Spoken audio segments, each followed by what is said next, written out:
Hello and welcome to today's webinar on what to do when employees leave you for another agency or a client. I'm your host, Chip Griffin, the founder of Saga, the Small Agency Growth Alliance. And I think we've got a meaty topic to get into today. But before we do that, as always, I want to go through a few housekeeping items. So let's do that right now. First of all, the full webinar replay will be available on the Saga website in our replay library. So be sure to check it out there if you want to see it again. If you're watching this on replay, obviously you already know about that.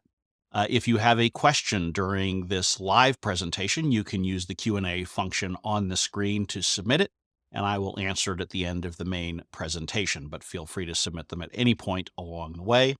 If you're watching on replay or if you're watching live and just have a question that you'd like to ask a little bit more confidentially, feel free just to email me at chip@smallagencygrowth.com, and I will do my best to respond. I would encourage you also to join the free Saga community on Slack, where you can ask your questions not just of me, but of your peers and get lots of feedback, suggestions, and experiences to chew on. If you're talking about this webinar on social media, I would encourage you to use the hashtag agency leadership to make it easily discoverable. And finally, if you would like to check into any of the resources that I mentioned over the course of today's webinar, or any of the other resources that we make available freely, feel free to visit smallagencygrowth.com. Okay, so what are we going to be talking about today? Today, we're going to be covering a number of different things that we need to think about, both before we hear that an employee is leaving, when we get the news, and what we do after that. And it's particularly focused on employees who are leaving to go work for either one of our clients or one of our competitors.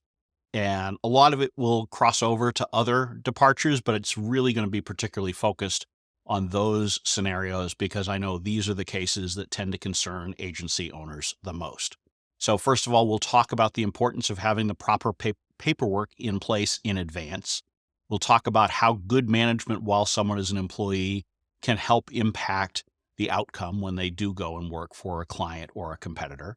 We'll talk about how you should hear the news in the moment when you're having that meeting with your employee who's sharing the news that they are leaving. We'll also talk about how you handle it after that, how you move on to having a smooth or as smooth a possible transition as you can.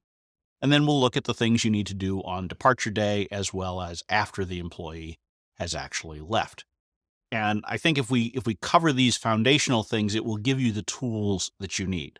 Ultimately, if you ever have a tricky situation where someone is going to work for a client or competitor, it's also sometimes helpful to talk with either your legal counsel or an HR consultant just to make sure that you are buttoning things up as properly as you can. But we're going to focus on the big picture business things that you can do to set yourself up to be in the best position possible.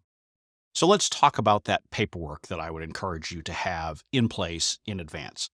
And in the old days, we would have talked about having non-competes in place with our teams. And some agencies still do, but you may have heard that the Federal Trade Commission has outlawed non-competes effective later this year. It is being challenged in the courts and potentially in Congress, so it certainly could be overturned. But for years now, I've advocated not focusing on non-competes because they are very difficult to enforce. Many states or several states have already prohibited or severely restricted their use. And so in general, I think there are better ways to go about taking care of employees when they depart and what they might take with them as they go. And those two things are non-solicitation agreements and non-disclosure agreements. These are really most helpful if they're going to a competitor because what these documents effectively will say, and obviously the devil is in the details, and you definitely want to make sure you have legal counsel review these. But in general, a non-solicitation agreement will enforce that an employee cannot go and try to work for, cannot go and either go to another agency or start their own agency and try to take your clients away from you, particularly ones typically that they have worked on directly themselves. And frankly, in most small agencies, it's very common for employees to touch all of your clients. So a non-solicitation agreement can be, in fact, fairly comprehensive. Now, it is something where you need to make sure that you are tailoring it as narrowly as possible to accomplish your goals, because the broader it is, the harder it can be to enforce. But in general, this is your best way to protect yourself against someone going to either a competitive agency or frankly starting their own. Non-disclosure agreements, they are what they say they are, and something you should have in place with your employees because that prevents them from taking things away from your business when they leave.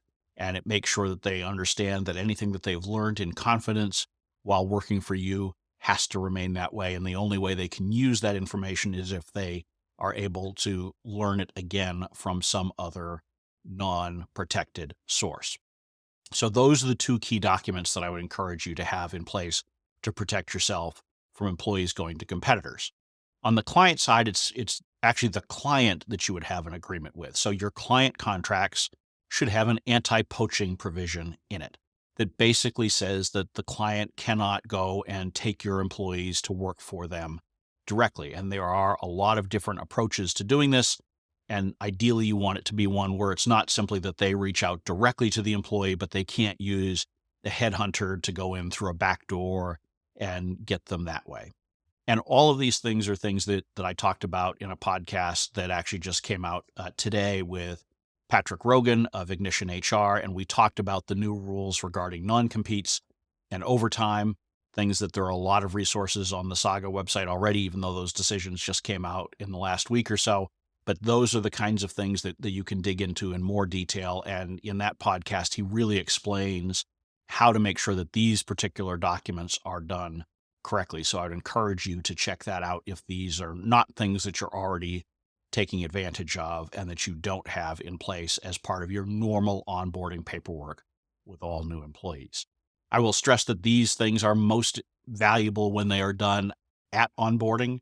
They are things that you can also work to put in place afterwards. So if you've got existing employees and you don't have this paperwork, you can do it, but you need to work with your legal counsel to make sure that you are doing it properly if it is an existing employee as opposed to one that this is part of their onboarding package, because there are differences in some jurisdictions as far as how those can take effect and how binding they are if they are for existing employees. So make sure that you are getting the proper legal advice. I am not a lawyer, accountant, HR advisor, any of those kinds of things, but I can give you the basics so that you know what to ask about and where to look. So if you've onboarded correctly and you've got the right paperwork in place, now how do you do your best to make sure that you don't see things go sideways when an employee decides to go and take on work at a competitor or a client? And so some of the things that you want to be thinking about here is, first of all, don't give your employees an easy reason to leave. In other words, treat them well. And if you treat them well, they are more likely to stick around and they're less likely to resent you and say, hey, I'm sick of you and I'm going to go, work for a competitor, or the grass is greener if I work directly for the client instead. And so those are the kinds of things that you want to be thinking about as far as how you manage. You want to make sure that you're communicating openly with them and helping them to understand what's the value of working for you. Your retention is all about continuing to sell all of your team members on why you are a good place to work. And I know that we often think about it in terms of when we're hiring, we're just evaluating the employee based on what we think they will be able to do for us. They then come on board and we evaluate the quality of the work that they're providing. But it is indeed a two-way street, and it is even more so a two-way street these days where employees really do have much more leverage and much more flexibility in where they can go and what they can do. And so it is on us as owners, as managers, to work with them and help them to see why it is a good place and frankly, turn it into a good place or make sure it is a good place for them to work. If we're also concerned about what they might do if they go to a competitor or a client, oftentimes we're thinking about it in terms of, geez, they're being deceitful, they're being unethical. I think this is why it is really important for agencies to make sure that they are actually practicing ethical behavior in everything they do, because we are leading by example. We are showing our employees how they should think, how they should operate. And so if we're out there and we're trying to steal employees from competitive agencies, or if we're out there and we're running into the gray area all the time in the work that we do for our clients, these are things that our employees see. And so we need to make sure that we are modeling the kind of behavior that we expect from them, not just when they are actually in our employ, but when they go off and they do work potentially for a client or a competitor.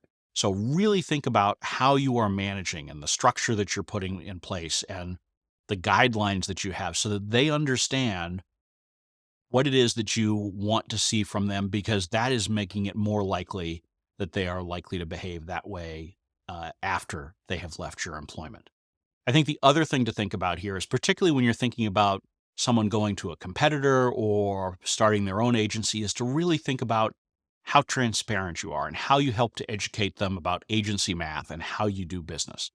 Because one of the things that I often see, and it's something that Jenny Dietrich and I are talking about in an upcoming episode of the Agency Leadership Podcast, if you're talking with your team and helping them to understand that all of this revenue that's coming in is far more than just paying for their actual time, and helping them to understand that if you've got a client that's paying you $100,000 a year, a huge portion of that is going to labor cost, is going to overhead. And you really need to help them to understand that, because that helps them to make more informed and realistic decisions about either starting their own agency or potentially going to work for a competitor where it seems like perhaps they are doing things differently, because ultimately most agencies, the business model works the same way. And so if that's what the employee is looking for in going to a competitor, they're unlikely to find it. And the more that you educate them, the more likely they are to make an informed, intelligent decision and potentially to stay with you, so you don't even have this departing employee issue to deal with. So now we've set the table, we've done everything we can, but despite our best efforts, we have an employee who is sitting down with us and they are giving their, hopefully, 2 weeks notice, at least 2 weeks.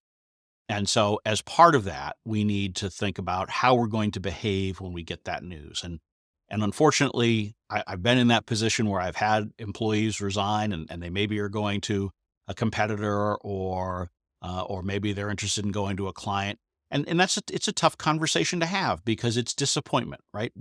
If you've got particularly a good employee, you want to keep them around. And so it's like being broken up with. It's disappointing, and that's natural. But I think the most important thing in those conversations is to make sure that you're actively listening to what your employee is telling you. And this is not the moment for you to react and feel aggrieved and say, why are you doing this to me? Or why can't you stay? Or any of those kinds of things. And we need to fight back that urge to be personally affronted by what is taking place. We need to avoid that instinct to panic and say, oh my God, all of these things are now going to come crashing down on my shoulders or the rest of the team. And we have all of this work to do. And now you're going to be out there trying to steal our business, or you're going to a client and they'll just work with you and they won't continue to work with us. All of those feelings and emotions are natural. But now is the time, in that initial meeting where you're getting the news, that's not the time to address those. Those are things that you need to think about and digest and come to a rational conclusion on how you're going to address them later. In this meeting, you are really listening. You want to make sure that you understand the employee and the decision that they've made, what their plans are. You need to get those details so that you know, are they giving you 2 weeks notice? Are they giving you more than that? Are they, sometimes they will tell you exactly where they're going to work. Sometimes they're just telling you that they're going to leave. Obviously, to the extent that you are able to get the information so that you now know in this initial meeting that they are going to work potentially for a competitor, for example, you now are able to think and give yourself the information that you need in order to react properly. And most importantly, gotten this news, now you need to give yourself time to plan. And so that means that if the employee is asking you a lot of questions, how do you want to do the transition? What should I do next? I would be honest with them and say, look, I need some time to digest this and think about it and come up with the best plan possible. And I may come to you and ask for some recommendations as to what we should do internally to keep things moving. And oftentimes in this moment, I will also ask them to give me some time to think about it before they share the news with the rest of the team. And that's not something that you should abuse. You shouldn't leave it so that they don't have much time to give their team a heads up that they are leaving. Just really, even 24 hours is enough typically for you to be able to pull things together so that if they go and tell the rest of the team that they're leaving and those team members come to you, you can say, something beyond, I have no idea, I just heard myself, I need to figure it out. But if they are sharing that news, and that is their right to do so, if they do share that news more quickly, then you have to be comfortable with telling your team, look, we're gonna get through this. We just need some time to think it through and come up with a reasonable plan. It is much better to have your team seeing you as someone who is putting together an informed decision, a careful plan, than someone who is shooting from the hip and saying, okay, I learned this 10 minutes ago and we're going to do these 5 things, because those 5 things may sound good in that moment, but they may not after you've had time to think about it. So give yourself that time and space to take in the news, to allow yourself to experience the disappointment, but then to move on to the future steps and what you need to do. And so those future steps are things that you want to be thinking through. And some of those things are things like, should you try to counteroffer? Should you go to the employee and say, hey, look, I know you've got this great offer on the table, but I'd like to suggest that we could give you a promotion or a salary bump. And I'll be honest with you, I am not a fan of counteroffers in most cases, because my experience, both myself and with agencies that I advise, is that the vast majority of counteroffers, even if they are successful in the moment, are short-term band-aids. And typically those individuals, by the time someone has decided that they're going to come to you and give notice, they have mentally already left your employment. And so even if you're able to wrap them back in for a short period of time, they typically will go back out into the job market and accept something else within the next 6 to 12 months. Now, in certain cases, you maybe you're nearing the end of a big project and you think that it would be worth whatever you need to do in order to get through that. In those cases, a counteroffer may be a reasonable thing to attempt. But in general, I would default to not counteroffering and instead wish them well in what is next for them. In the case of someone who is going to work for one of your clients, obviously one of the things that you need to think about is there an anti-poaching provision in your contract? If there is, then you need to have a conversation with your client and say, hey, look, I understand that you're trying to bring Sally on board and work for you directly. But remember, we do have this provision in our contract. We need to try to talk this through and work something out. And all of these legal documents that you put in place at the beginning, whether it's an anti-poaching provision with a client or non-solicitation agreements or any of these kinds of things that you might have with the employee, they are really the starting point for an adult conversation. And so I would encourage you, if you've got an employee who wants to go work for a client and the client wants to hire them, I would not stand in the way of that. Instead, I would use any contractual agreements that we have in place as leverage to be able to figure out how can we work something out that allows us to both be happy. And so that might be that you work it through that they can have the employee, but maybe there's a contract extension involved, or perhaps we relook at the scope of work, or any of these kinds of things. If someone wants to start their own agency and effectively become your competitor as part of this departure, you can have conversations with them about if they've got a client that wants to go with them, that you can get a referral fee so you're still able to generate revenue off of the relationship. And I'm not saying you have to agree to all of these things or any of these things, but by having that paperwork in place, you're now able to have those conversations and hopefully arrive at some sort of negotiated agreement that works for everybody. If you don't have that paperwork in place in advance, it becomes much more difficult. And when you're thinking about next steps after you've been informed of an employee's departure, it makes it more difficult to figure out what to do next. You also need to be thinking about, regardless of whatever paperwork you had in place originally, what paperwork do you need now? And so some of this is really boring HR stuff, but important nonetheless. So if someone has given you notice, you generally want to get written notice from them. So whether that's them sending an email, memorializing what they've told you orally, in other words, this email serves as my 2 weeks notice or something like that, or they do it in a more traditional letter form, doesn't really matter, as long as you get something that is in writing so that you understand and you have the proper paperwork to show that someone voluntarily resigned. That can be helpful. But is there other paperwork that you need? And this is one of those occasions where it's worthwhile talking to your HR consultant, or in some cases, and very few, but in some cases, an employment lawyer, to help you make sure that if there are other things that might be needed, that might be valuable to have in place that you didn't already have, this would be the time to do it. So you've got time between now and their ultimate departure date to handle it.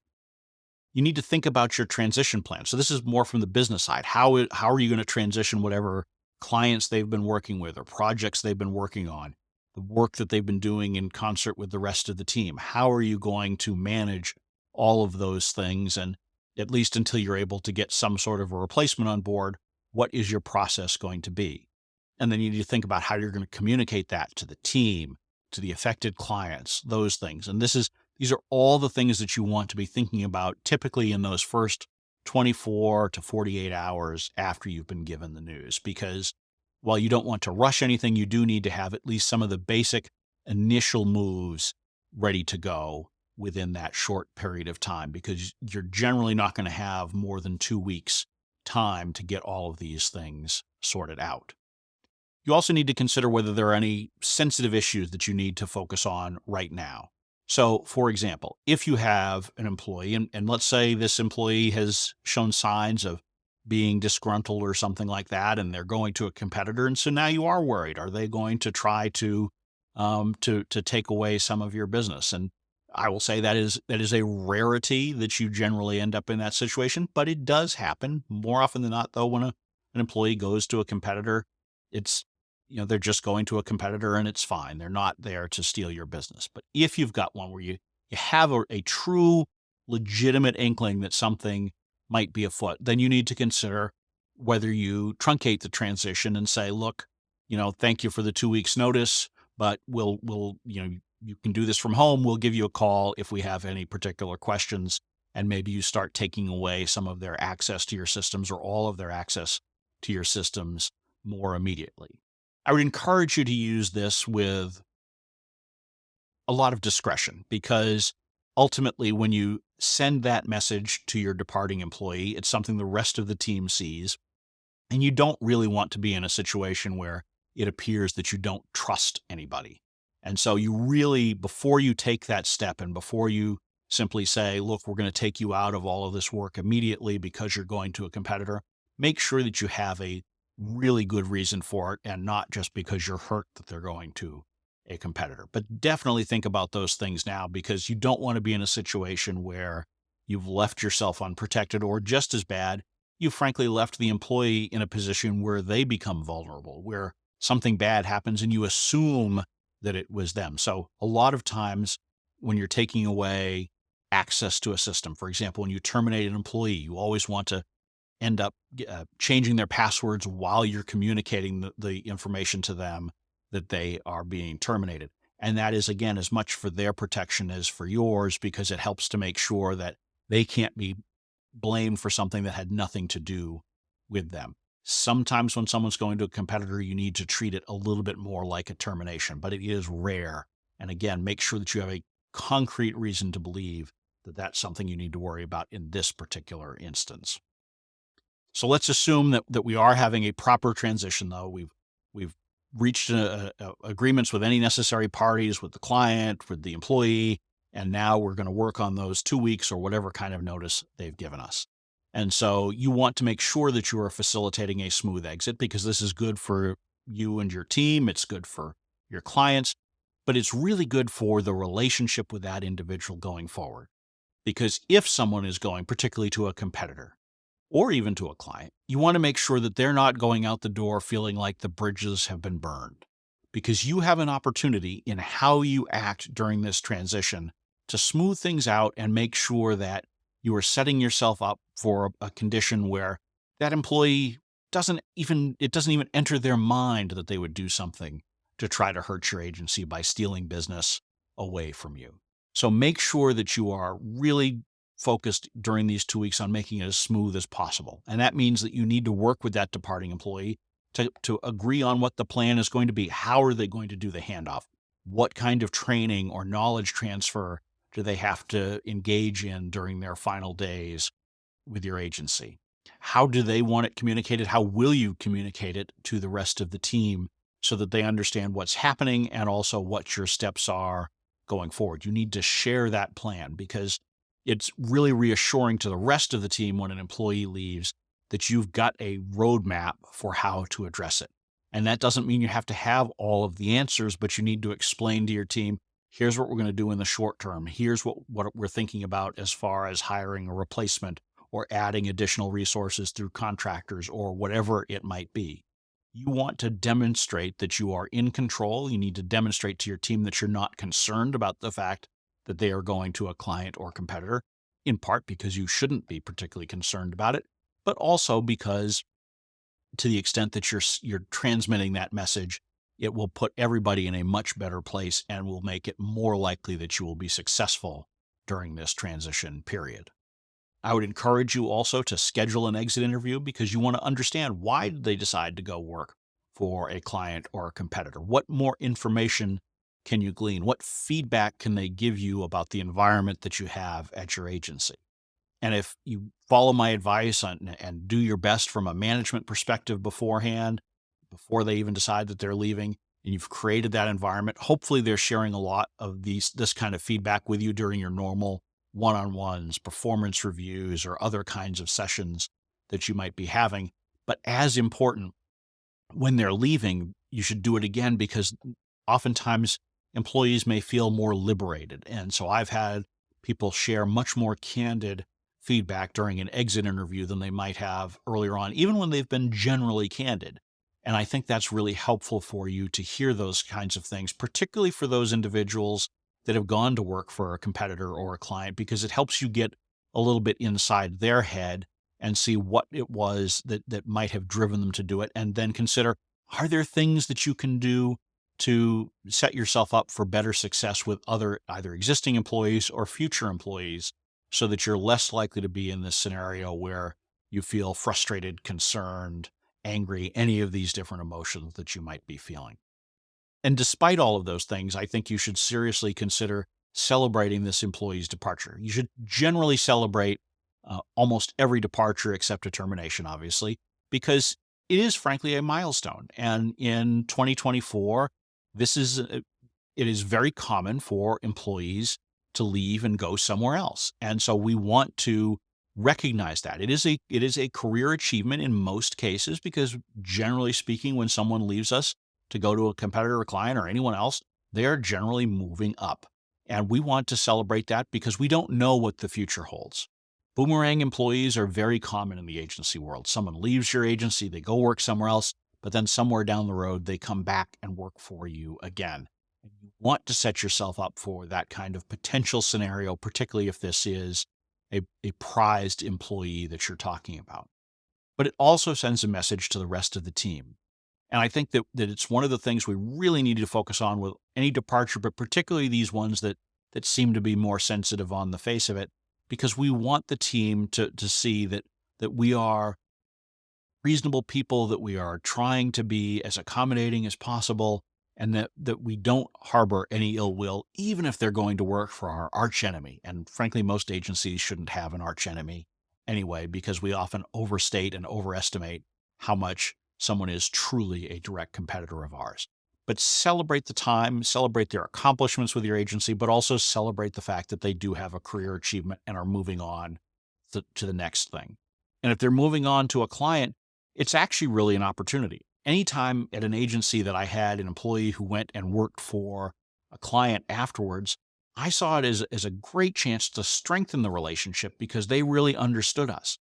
And assuming that we had that good relationship, we'd been doing good management and had built that strong relationship with the individual, it's something that could really help us to grow the business and make it stickier. And so we should be looking at it as an opportunity from that standpoint. And so therefore, even more reason to celebrate it and even less reason to be concerned about it. So now we've gone through the transition period, we've had the exit interview, we've had a going away party, and now it's time to think about the little things, the little details that we need to do on departure day. And I like to think of departure day as holding the door open for the departing employee, even in these situations, as opposed to slamming the door behind them. And so we need to make sure that we're thinking about our legal and regulatory obligations on this day, but we also need to be thinking about the tone that we are setting. And so obviously we want to make sure that we're complying with any state or local rules around final paychecks. We want to make sure that we're taking care of any paperwork that we need to have signed. Sometimes your lawyer may advise you to have them sign an agreement that acknowledges the existence of any prior non-solicitation or non-disclosure agreements. You want to make sure that you're collecting any equipment that they may have, whether that's a laptop or other devices. You want to make sure that you understand all of the systems that they've had access to. You want to make sure you're changing the appropriate passwords, access codes, particularly if you have an office, any of these kinds of things. You need to make sure that you are collecting all of that stuff and thinking about it so that none of those things become an issue after the fact. Once someone has left your employment, it's really hard to collect a laptop or any other thing. So you want to make sure that you're getting that.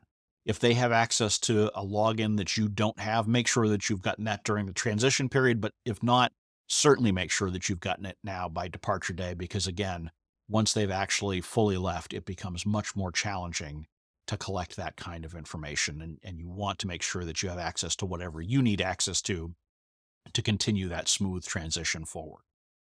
You need to make sure that you are, even if you don't have them sign any paperwork, you need to remind them that they do have these existing obligations around non-solicitation, non-disclosure, or anything else that you've put in place. You want to just gently remind them that obviously you have, uh, even beyond these documents, there are protections in the law for trade secrets and things like that. So you want to make sure that you are just reiterating those things. It should be done in a friendly way. It should not be done in an adversarial way, but you do want to make sure that they understand what your expectations are going forward. And then finally, but most importantly, you want to express your appreciation for what they have done in their time at your agency. And this is really that opportunity to put a bow on the relationship piece of this and help them to feel good about how this transition went and how their departure has gone. Because that, just as you have one opportunity to make a first impression, you only have one opportunity to make a last impression. And I can tell you that it is vitally important if you want them to be on their best behavior in the future, and if you want to leave the door open to potentially having them as a boomerang employee or refer business to you or refer employees to you, make sure that you are letting them leave on as high a note as possible. And I, there's no reason to expect that you shouldn't be able to do that in most cases, even when they are going to a competitor. So by this point, you've typically had a couple of weeks to digest the news, and so it should be much easier for you to reach this point and be able to go on in that fashion. But now they've left, got all the equipment back, they've got their pay, legal documents signed. Now what do we need to be thinking about? And so at this point, there are post-departure things to think about, and I think there are really three key things when I'm thinking about an employee who has gone to a client or competitor that I really want to focus on. The first is something that I would focus on with any departing employee, and that is do your best to keep in touch. And I'll confess, I have not always been the best at doing this with all of my employees over the years, but I would encourage you to really think about your entire alumni network as a valuable asset. And if you've got folks who are employees or contractors with your business and they built a real relationship with you, take the time to stay in touch with them. And that doesn't mean that you have to go out to have lunch with them once a quarter or anything like that, but find ways to stay in touch. Find ways to reach out, whether it's at holidays or on their birthdays or, something like that. An alumni network can be very valuable, particularly for those of us who have been around for a long time. And it can be a great source of referrals for employees and for business.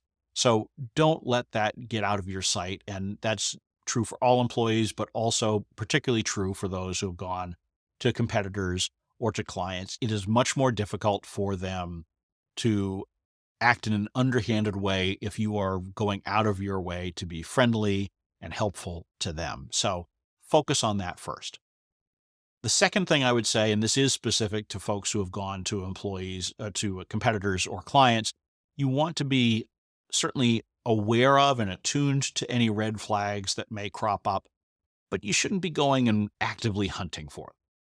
Don't assume the worst of your team members, But certainly if you get information and someone says something that seems to suggest that one of your competitors is making a bid for one of your clients, and it feels like it might be information that would have come from your departing or departed employee, certainly be aware of it. Do be thinking about it, but don't go around and constantly be looking for it, because more often than not, these are innocuous situations.